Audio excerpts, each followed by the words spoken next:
Bonjour à tous, bienvenue sur ce podcast de l'hypnose. Je suis Linda Oultaïev de l'École centrale d'hypnose et aujourd'hui je suis avec une thérapeute, Edwige. Bonjour Bonjour, Linda. comment vas-tu? Je vais très bien, surtout en ta compagnie.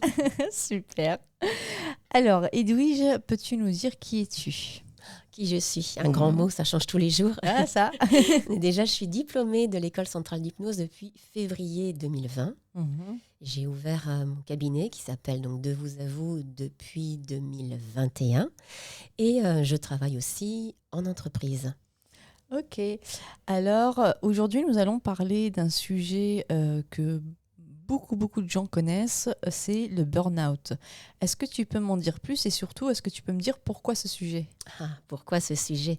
Parce que je suis une candidate ou j'ai été une candidate au burn-out puisque j'en ai 2 à mon palmarès et que j'ai connu l'hypnose grâce au burn-out.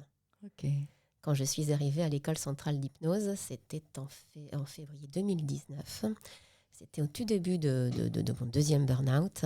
Et je suis venue pour me former à l'auto-hypnose. Ok, c'est comme ça que tu as commencé. Exactement, en me disant je vais y arriver par moi-même, toute seule, toujours en mode Wonder Woman. Et en fait, je me suis dit, mais c'est quand même pas mal ce truc. Et je suis restée en formation jusqu'au bout. Pour la suite. Pour la suite, jusqu'à devenir hypnothérapeute. Et l'hypnose, ce qui est très, très amusant finalement, c'est que je retravaille dans l'entreprise dans laquelle j'étais, qui est une grande entreprise du CAC 40. Et actuellement, j'accompagne pas mal de personnes qui sont au bord de l'hypnose, de l'hypnose, un nouveau mot, au bord du burn-out ou en plein burn-out, ou qui sortent du burn-out et qui ont repris. D'accord. Et en fait, le truc encore plus amusant, c'est que dans l'entreprise, eh bien, en fait, je fais des ateliers d'hypnose. D'accord. Génial. Et est-ce que tu peux nous dire ce que c'est que le burn-out? Parce qu'on entend tout plein de mots en anglais, mais bon, en français, qu'est-ce que ça veut dire? Et ouais, en fait, c'est peut-être le mot anglais le plus français finalement. Oui. Non, il y a parking quand Il y a même aussi, oui, par oui. exemple, ou sandwich. En fait, le burn-out, c'est le syndrome d'épuisement professionnel. Mais c'est pas que dans le monde du travail. Les étudiants peuvent avoir un burn-out également. Une mère de famille peut avoir un burn-out aussi. Donc, c'est un syndrome d'épuisement professionnel, c'est lié au stress. Et en fait, c'est un processus qui évolue dans le temps parce qu'on est en état de stress de façon chronique depuis plus de 6 mois. Et en fait, le stress, c'est beaucoup d'énergie et une énergie qui ne sort pas. C'est pas juste le stress, c'est qu'on récupère pas suffisamment après le stress. Et on ne fait que bosser 10 heures, 11 heures, 12 heures par jour. On n'a même plus le temps pour pouvoir aller faire un peu de sport, un peu de marche, etc. Et donc l'énergie, au lieu de sortir du corps, schlac, elle burn, elle brûle. Ok. Et donc, il y a des signaux avant que Justement, notre corps... c'est ce que j'avais posé comme question. Comment on sait justement qu'on est en burn-out? Ou que avant, Ou que, ouais. que ça va arriver. Ouais, c'est ça. Mais en fait, notre corps nous donne des signaux qu'on ne voit pas forcément ou qu'on ne veut pas voir parce qu'on ne prend pas le temps. Mais tu vas avoir par exemple des insomnies, tu peux avoir des migraines, des maux de dos à répétition, des maux de ventre, une anxiété qui devient permanente. Tu peux avoir aussi un sentiment d'échec, une perte de motivation. Tu y vas quand même, mais tu n'as plus d'intérêt, tu as la boule au ventre. Et puis, ça peut aller, dans mon cas, c'est aller jusqu'à l'AVC. Ah ouais, jusque ça. Oui, ça peut donc être très très grave au fait. Si on s'écoute pas, ça peut vraiment. Oui. Ouais, ok. Oui, à un moment, c'est le corps qui lâche. C'est le corps qui arrête, qui dit stop, puisque la tête ne veut pas s'arrêter. Ouais. Et comment on sort du burn-out? Alors, on s'en sort. La preuve, je suis là. Oui. Mais preuve vivante. Ouais, on s'en sort et l'hypnose est hyper utile et hyper efficace pour ça. En fait, je dirais que tu as 3 étapes pour se sortir du burn-out. D'abord, on va y revenir en détail, mais il faut remonter le niveau d'énergie. Mm-hmm. Après, il faut redynamiser. Et après, il faut préparer le retour au travail. Ok. Donc, remonter le niveau d'énergie. En fait, quand on est en burn-out, on a brûlé toutes nos cartouches. On est à plat de chez à plat. On est encore en méga stress. On se sent coupable d'être en arrêt maladie. Et on a une certaine honte également. Souvent, les personnes qui font un burn-out ne se sont jamais mises en arrêt maladie. Elles ne s'arrêtent jamais. C'est toujours on y va, on y va. Tu sais, c'est un peu le syndrome du premier de la classe. Ouais. On y va, on cravache, on bosse toujours plus, toujours mieux, encore, et on est hyper perfectionniste. Et il y a cette honte parce que, je vais prendre mon cas, hein, c'est plus simple. J'étais une workaholic, un peu une droguée du travail. C'était ma ressource. C'est là que je trouvais de la reconnaissance aussi. C'était un peu ma deuxième, voire ma première famille. Et en fait, j'étais arrivée à un poste assez haut de directrice de communication. Et en fait, quand tu tombes, tu tombes bien bas, quoi. Tu tombes dans le caniveau, quoi. Et tu te dis, waouh, j'étais un peu là-haut. Et là, je me suis bien... Vautré. Je me suis bien vautrée, ouais, c'est ça. Je me suis bien vautrée. Il y a cette honte, il y a un temps pour pouvoir accepter que, ok, c'est bon, c'est plus possible. En fait, tu le prends plus comme un échec, en fait. Ah ouais, carrément. Carrément. Comment j'ai pu en arriver là? Puis après, tu culpabilises aussi, non seulement pour l'entreprise, pour tes collègues que tu laisses en plan, mais aussi pour toi, parce que tu te dis, mais comment j'ai pu en arriver là? J'ai rien vu venir et pourtant, finalement, il y avait peut-être un peu des signes. Comment j'ai pu me maltraiter à ce point? Et tu as peut-être un sentiment d'impuissance, du coup, vu que tu étais à fond dans ton travail, Ouais. etc., perfectionniste. Et puis, du jour au lendemain, plus rien, donc plus de batterie. Rien, t'es cloué dans et là, ton tu dis, canapé. en fait, j'ai envie... ouais, tu as C'est peut-être ça. un sentiment d'impuissance. Mais puis surtout, tu sais pas faire. Oui, oui, En fait, exact. Tu sais pas faire rien, sauf que tu ne peux pas faire quelque chose. Et c'est là où et puis tu rumines. Alors là, le petit vélo, il est à fond, là. Il a plein de vitesse, il est permanent. Et donc, là où l'hypnose est hyper aidante, c'est qu'elle va aider à faire taire le petit vélo, arrêter le petit vélo, faire taire progressivement les ruminations. Ça va permettre aussi de gérer son stress, son anxiété qui est là, qui est permanente. Ça aide aussi à dire stop à la culpabilité. Au bout d'un moment, assez rapidement, on se dit, c'est bon, ils vont savoir faire sans moi dans l'entreprise.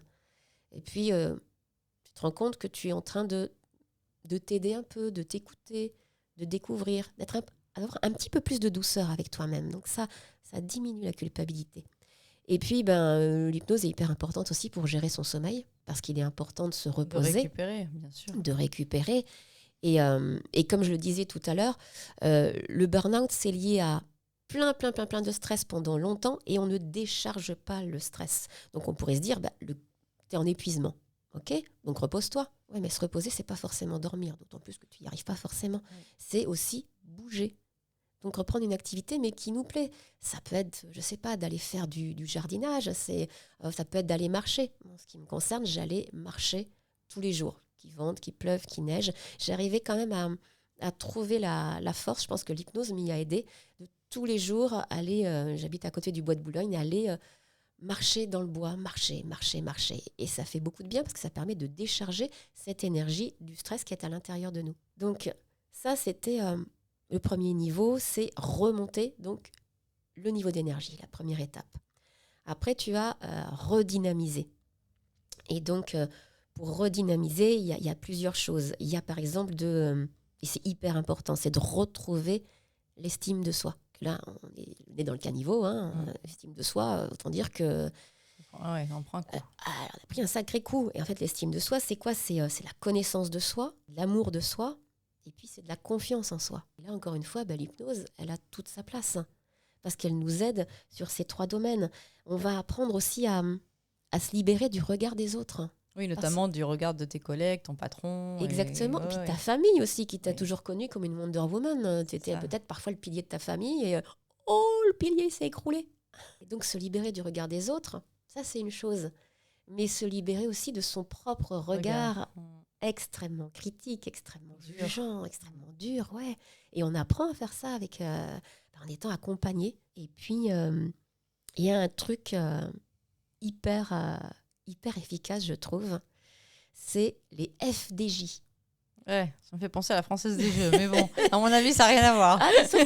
Sauf qu'on peut gagner le gros lot quand même. Le FDJ, j'ai appelé ça comme ça, c'est la fierté du jour. Ah, chouette. Eh ben, tous les jours, tu notes. Tu prends un cahier ou peut-être sur les notes de ton téléphone.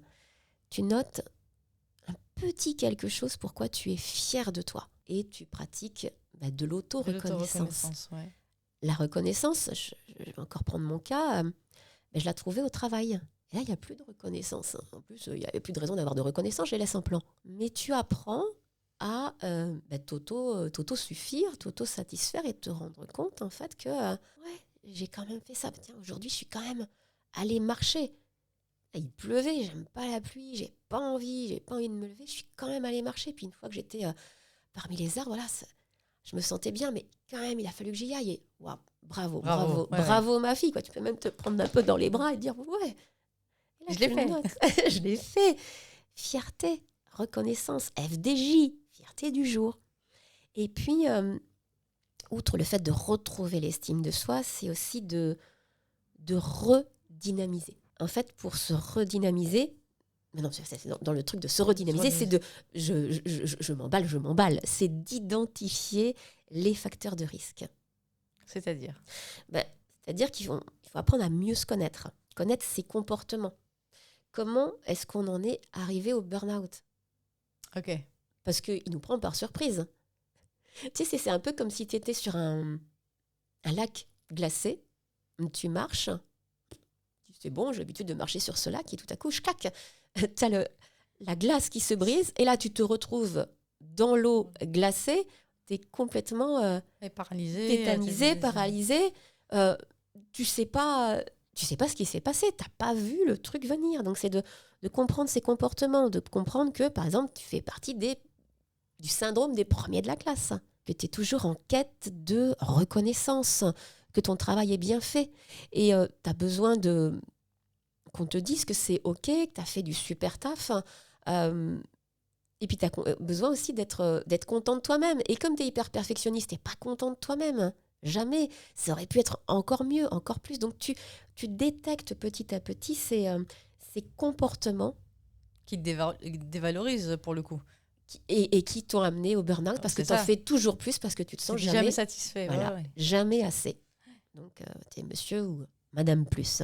Et donc, on retrouve l'estime de soi, on identifie les facteurs de risque et on identifie ce qui nous fait du bien. On se chouchoute, on se câline. On n'a plus l'habitude, on a oublié ça. Ce qui nous faisait du bien, c'était de bosser. Oui. Et il y avait même une certaine jouissance en fait de maîtriser ce qu'on fait, de faire plein de choses, d'avoir le sentiment que ça avance. Et donc repérer d'autres choses qui nous font du bien. Donc là, on va chercher nos ressources, puis finalement de se rendre compte que de se faire un petit massage de temps en temps, ça fait du bien. Tiens, d'aller faire des câlins aux arbres, parce que oui, je fais des câlins aux arbres, ça fait du bien. Tiens, de prendre du temps un petit peu pour soi, ça fait du bien. Tiens, et c'est comment de rien faire ou de faire rien. Oui. Parce que c'est pas la même chose. Il y a rien faire. Oui, c'est pas la même chose. C'est vrai. Et il y a faire rien, mais le faire bien. Oui. C'est comment, tiens, je vais apprendre à faire ça. Et puis de petit à petit, retrouver du sens à la vie. Et là, je vais donner un autre sigle. Tu avais les FDJ, les fiertés du jour. Et là, tu as les PBDJ. Là, ça, j'arrive pas. Non, il n'y a pas de mot qui me vient là. Les PBDJ, c'est les petits bonheurs du jour. Hein ? Et les petits bonheurs du jour, en fait, c'est tous les jours. Pareil, c'est de noter. Noter, moi, je m'efforçais à avoir au moins 3 PBDJ. Alors, c'est pas évident. C'est pas évident au début. Ouais. C'était une JDM. Ouais. Tu peux nous donner un exemple, justement ? Ouais. Alors, un exemple de de PBDJ, tu vois, quand on utilise le VACOG, donc le visuel, l'auditif, le Les kinesthésie, canaux sensoriels. voilà, exactement. Quand on utilise ces sens, c'est beaucoup plus facile d'en trouver. Et ça peut être, par exemple, de sentir le rayon de soleil qui vient là, qui caresse ta peau, qui caresse ta joue. Ça peut être aussi, je sais pas, tiens, de l'odeur de la pluie sur un sol qui a été très sec pendant longtemps. L'odeur du café le matin. Voilà, l'odeur du Pour ma part. café. Ça peut être un pull tout doux que tu mets. Oui. Et puis, ça te fait du bien de te prendre dans les bras et de caresser ce pull en velours tout doux, par exemple. Ça peut être quelque chose que tu as vu. Tiens, les nuages qui s'en vont, puis tu as le petit carré de ciel bleu qui est là et qui devient tout bleu. Donc, tu utilises vraiment tous tes sens. Ou, tiens, L'auditif, ouais, bien sûr. une chanson qui te fait du bien, quoi. Du coup, comme elle te fait du bien, tu prends le réflexe de l'écouter puisqu'elle te fait du bien. Tu sais, ça te fait comme un ancrage. Donc, pratiquer les PBDJ. Ouais. Et ça permet de retrouver du sens à la vie. Oui, surtout que c'est pas évident parce qu'en général, on cherche toujours à trouver quelque chose d'énorme, alors qu'au fait, les petits, voilà, comme tu disais, les rayons de soleil, Ouais, la pluie, vraiment des petites choses qui vont vraiment nous faire du bien. Exactement. C'est chouette Donc de le préciser.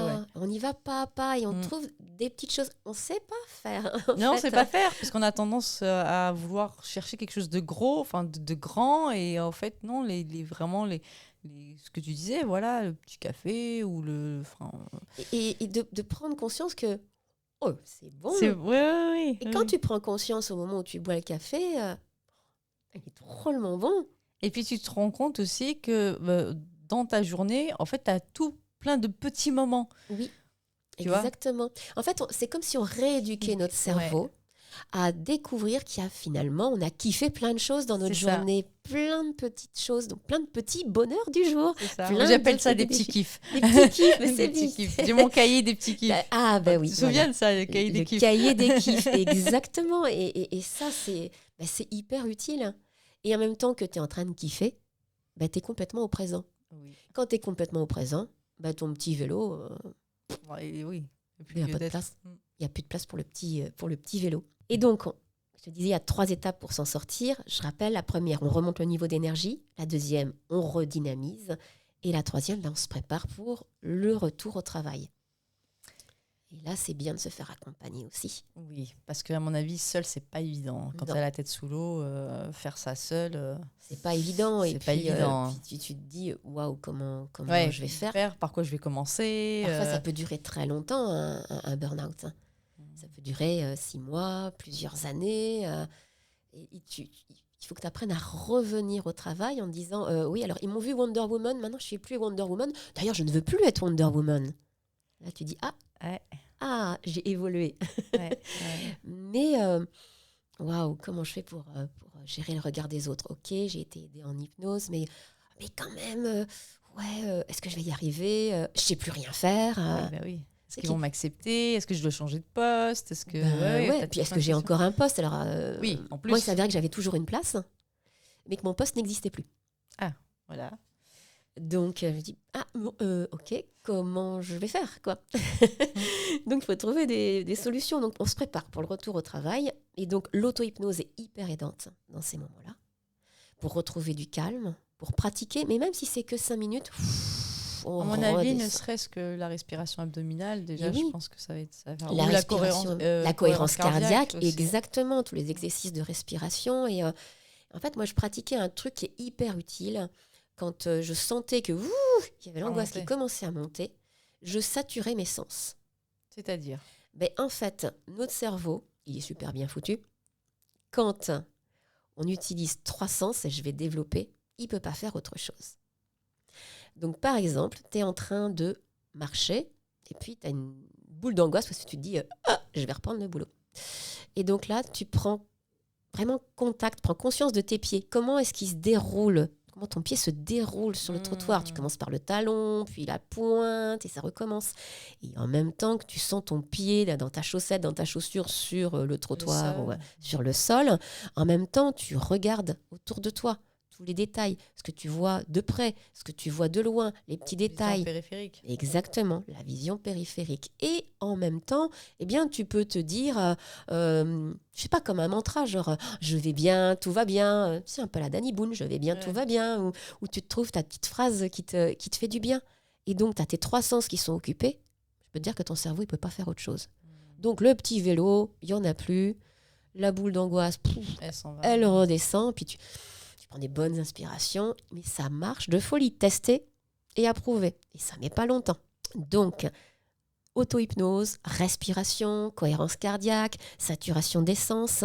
Et puis, avec ton hypnothérapeute, tu peux aussi apprendre à faire des visualisations. Te visualiser dans un futur. Te voir au bureau. Mais un futur différent, évidemment. Ah, mais complètement. Oui. Un futur où tout se passe bien. Oui. Et tu t'imagines, tiens, comment est-ce que je vais m'habiller ? Tiens, je suis où ? Ok, je suis installée à mon bureau. Tiens, ils m'ont filé un nouvel ordinateur. Tiens, je vais j'ose demander de l'aide à mes collègues. Tiens, comment on fait ci, comment on fait ça ? Qu'est-ce qui serait important que je puisse découvrir, comprendre qu'est-ce qui s'est passé en mon absence ? Et je me vois en train d'avoir de l'intérêt pour ce qui s'est passé, de remonter dans le wagon et je me sens de mieux en mieux. Et puis ça, on apprend à le faire aussi par soi-même. Notre hypno peut nous aider à apprendre à le faire par soi-même. Oui. Et on se repasse. De rendre autonome. Exactement. Et on se repasse le film encore et encore. Et notre cerveau, au bout d'un certain temps, il se dit, c'est la réalité, c'est déjà passé. Oui. Ce qui fait que quand tu reviens au bureau, comme tu l'as déjà vécu, donc tu peux le revivre. Ça passe crème. Ça passe crème, exactement. Et justement, vu que ça passe crème, parce qu'à mon avis, il y a quand même quelques risques, comment on peut éviter la rechute ? Déjà, est-ce qu'on rechute ? Oui, on peut rechuter. Et puis, comment on peut faire justement pour éviter les rechutes ? On peut rechuter parce qu'un corps, un organisme qui a déjà vécu un burn-out a cette mémoire du burn-out et donc il faut être vigilant. On peut rechuter beaucoup plus rapidement. Okay.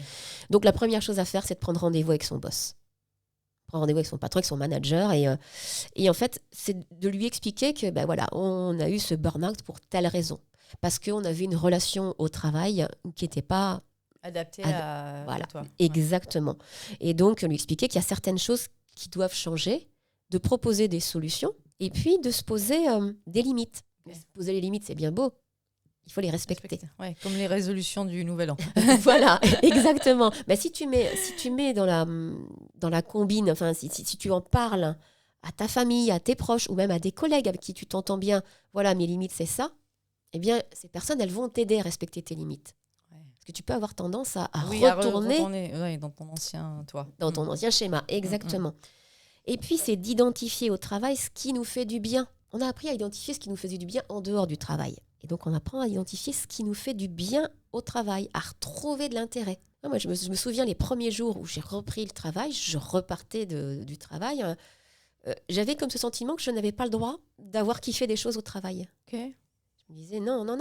Enfin, c'est à cause du travail que tu as eu un deuxième burn-out, que tu as fait un AVC. Tu n'as pas le droit d'aimer ce que tu fais au travail. Et là, il y a une autre petite voix qui s'est mise en route en disant « Mais pourquoi pas ?» Donc, de s'autoriser à kiffer des moments au travail. Et ça, tu peux te les noter aussi. Il y a des choses qui te plaisent dans ce que tu fais. Ça peut être tel collègue qui a été super sympa avec toi, qui t'a remis sur la voie, qui t'a présenté d'autres personnes, des nouveaux membres de l'équipe, si tu retournes dans ton ancienne équipe, par exemple. Et tu notes tout ça. C'est d'apprendre à s'écouter et à écouter notre corps. Parce que notre corps peut nous envoyer des signaux. Donc, ralentir le rythme. Ah tiens, je commence à nouveau à moins bien dormir. Ah tiens, j'ai mon cerveau qui n'arrête pas de s'allumer de partout et qui fait des connexions avec tout en permanence. Et puis je dors plus. Là, on apprend à s'écouter. On réappuie sur le bouton auto-hypnose. Allez, je me fais d'auto-hypnose, où on se fait accompagner à nouveau. Hein. Et puis, la relaxation, la respiration. On a appris plein de choses, en fait. Donc, on les met... Continue à les mettre en pratique. En pratique, voilà, chercher le mot, on les met en pratique. Et puis de bouger. Hein, comme je te le disais, voilà, le stress, on en a plein, pouf, ça brûle parce qu'on ne le décharge pas. Donc, on va bouger. On va bouger beaucoup plus pour enlever le stress, évacuer. Ok. Ouais. Et puis, l'entreprise, elle peut aussi mettre en place des choses. Et c'est ce qui se passe, par exemple, dans l'entreprise dans laquelle je suis. J'anime des ateliers d'auto-hypnose, apprendre à aller en auto-hypnose, apprendre à se détendre, à être dans la relaxation, à visualiser pour se préparer pour la rentrée, pour aller dans ses ressources. Et puis, ça peut être aussi des ateliers pour apprendre à avoir des nouvelles idées. Donc, ce qu'on appelle des ateliers d'idéation. Et en fait, dans un atelier d'idéation, on permet à la personne d'utiliser ses deux cerveaux, les deux parties de son cerveau. Elle entre dans un moment de détente, on part aussi dans son imaginaire, dans la visualisation. Et à la fin de la séance, qui est une séance collective, elle a une petite fiche et elle peut noter ses idées qui viennent beaucoup plus facilement. Donc ça, voilà, c'est plein de petites astuces pour pouvoir éviter la rechute. Génial. Et peux-tu nous dire le mot de la fin ? Le mot de la fin. Moi, je dirais, c'est oser en parler et oser se faire accompagner. Parce que oser en parler, c'est hyper libérateur. Et puis, il y a une petite phrase que j'adore, qui est essentielle pour moi, c'est à chaque fois que tu tombes, ramasse quelque chose. Parce qu'en fait, ce burn-out, il peut aussi nous permettre de créer une nouvelle vie. Puis d'apprendre une leçon, en fait. D'apprendre une leçon et d'en tirer plein de bénéfices. Enfin, moi, je dis merci. Je dis merci à ce burn-out. Ça me permet d'avoir une vie plus harmonieuse. Je me connais beaucoup plus. Je me respecte plus. Et puis, je m'estime beaucoup plus. Et je kiffe ce que je fais, que ce soit en entreprise ou dans mon cabinet. Génial. Eh écoute, je te remercie beaucoup pour ce sujet. C'est un sujet vraiment hyper important. Je sais qu'il y a beaucoup de gens qui vivent le burn-out, surtout de nos jours. Est-ce que tu peux me dire où on peut te trouver si on a envie, si on souhaite se faire accompagner par toi ? Oui, mais en fait, on peut me trouver déjà dans l'annuaire de l'École centrale d'hypnose. On peut aussi taper sur Google « Edwige de vous à vous ». Et là, on va trouver mon site web. Et puis, je suis sur tous les réseaux sociaux puisque je communique beaucoup. Et puis, je suis à Paris, dans le 16e arrondissement. Super. Merci beaucoup, Edwige. Merci pour ce sujet. C'est hyper passionnant. Merci. C'est vraiment chouette que tu viennes ici justement partager ça avec nous. Ça fait longtemps que je te connais, donc c'est chouette de te revoir. Merci beaucoup. Et tu y es pour quelque chose. Si je suis arrivée à faire de l'auto-hypnose, venue faire de l'auto-hypnose à l'ECH en plein burn-out, puisque c'est toi qui m'en as parlé. Oui. Merci Linda. Avec plaisir. Merci à vous tous de nous avoir écoutés et à très vite pour un autre podcast. Au revoir.